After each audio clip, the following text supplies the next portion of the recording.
वक्रतुण्ड महाकाय सूर्यकोटि समप्रभा निर्विघ्नं कुरु मे देव सर्वकार्येषु सर्वदा।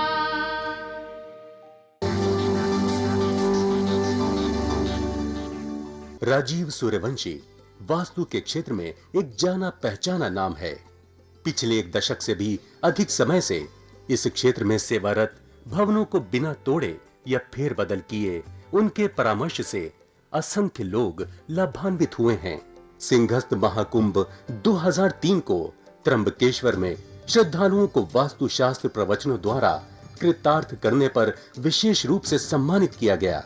समाज के प्रति उनकी बहुमूल्य सेवाओं के लिए वर्ष 2002 में उन्हें मानव रत्न ऑफ द मिलेनियम पुरस्कार से सम्मानित किया गया था। यही नहीं, इस क्षेत्र में उनके विशेष योगदान के लिए वर्ष 1990 में श्रेष्ठतम वास्तु विशेषज्ञ के रूप में उनका चयन हुआ और इन्हें स्वर्ण पदक से सम्मानित किया गया। राजीव सूर्यवंशी ने समय समय पर देश के विभिन्न भागों और विदेशों में सेमिनारों और कार्यक्रमों का आयोजन करके समाज की खुशहाली और उत्थान में अपना योगदान दिया है। देश विदेश के कई व्यापारिक प्रतिष्ठान, शैक्षणिक संस्थाएं, सामाजिक और धार्मिक संगठन तथा जन सामान्य उनके निस्वार्थ और उत्कृष्ट मार्गदर्शन का लाभ उठा रहे हैं। इस क्षेत्र में उनकी एक उल्लेखनीय उपलब्धि वास्तु रिसर्च फाउंडेशन की स्थापना है। वास्तु के क्षेत्र में जिज्ञासु लोगों के लिए राजीव निष्ठावान पथ प्रदर्शन की भूमिका निभाते रहे हैं और उनकी जिज्ञासा शांत करते रहे हैं। उनके अनेक विद्यार्थी इस प्राचीन विज्ञान का देश भर में प्रचार प्रसार करके लोगों का ज्ञान वर्धन कर रहे हैं। नमस्कार। वास्तुशास्त्र में और हमारे मनुष्य जीवन में पंचभूत का बहुत महत्व है। पंचभूत हैं पृथ्वी, अग्नि, जल, आकाश और वायु। इन पंचभूतों से ही हमारा शरीर निर्मित है और इन पंचभूतों में ही भगवान सम्माहित हैं और हम प्रतिदिन इन पंचभूतों द्वारा ही अपने आप को ऊर्जित कर सकते हैं। एक बार सभी देवगण एकत्रित हुए और उन्होंने कहा कि जैसे देवताओं में सबसे बड़े भगवान शिव शंकर हैं, तो पंचभूतों में सबसे बड़ा कौन है? इन पांचों में कोई तो बड़ा होगा। तो सभी देवता मिलकर पृथ्वी के पास गए कि पृथ्वी तो जननी है, मनुष्य का जन्म यहीं, वनस्पति का जन्म यहीं, यानी सभी जीवित प्राणी इसी पृथ्वी पे हैं और पृथ्वी जननी है, तो पृथ्वी ही सबसे बड़ी हुई, क्योंकि जननी से बड़ा तो कोई हो ही नहीं सकता। तो पृथ्वी ने कहा, मुझसे बड़ा तो महासागर है, क्योंकि जब महासागर की प्रचंड लहरें फैलती हैं तो पृथ्वी भी उसमें लोप हो जाती है। तो सभी देवगण पृथ्वी की यह बात सुनकर महासागर के पास गए।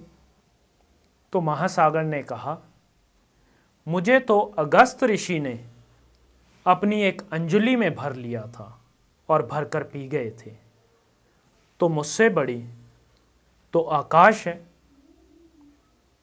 आकाश ने कहा कि मैं तो कहीं भी नहीं ठहरता, जब वायु का झोंका आता है तो मुझे उड़ाकर ले जाता है, तो मुझसे बड़ी तो वायु हुई।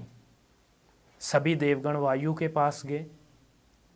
तो वायु ने कहा, मुझसे बड़ी तो अग्नि है, क्योंकि जब अग्नि दहकती है तो वो चारों तरफ जो भी रास्ते में आता है उसे नष्ट कर देती है।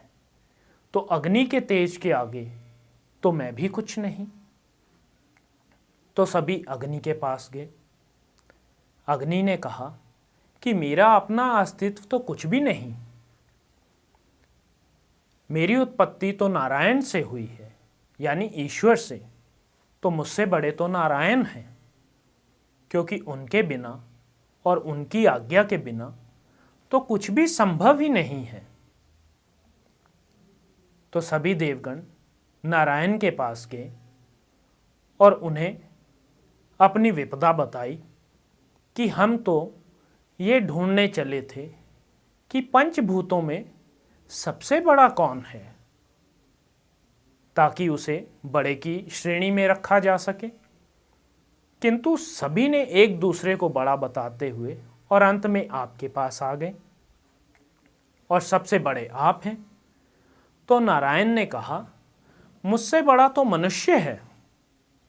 अब देवताओं ने कहा कि नारायण, आपसे बड़ा मनुष्य, ये कैसे संभव है?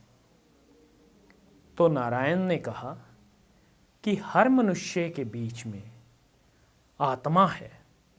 उस आत्मा के रूप में मैं ही मनुष्य में विराजमान हूं। तो आत्मा और शरीर का जो संबंध है, आत्मा और शरीर ने कभी एक दूसरे को देखा नहीं। आत्मा शरीर से नहीं मिली, शरीर ने आत्मा को नहीं देखा, लेकिन फिर भी एक अटूट संबंध है।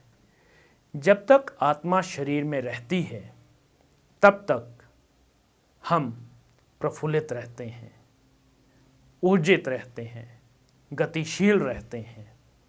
और जैसे ही ये आत्मा रूपी बीज मनुष्य के बीच में से निकल जाता है, यानी उस परमात्मा का अंश, उस नारायण का अंश इस शरीर में से निकल जाता है, तो यह शरीर मृत हो जाता है, तो उसे लाश कह दिया जाता है।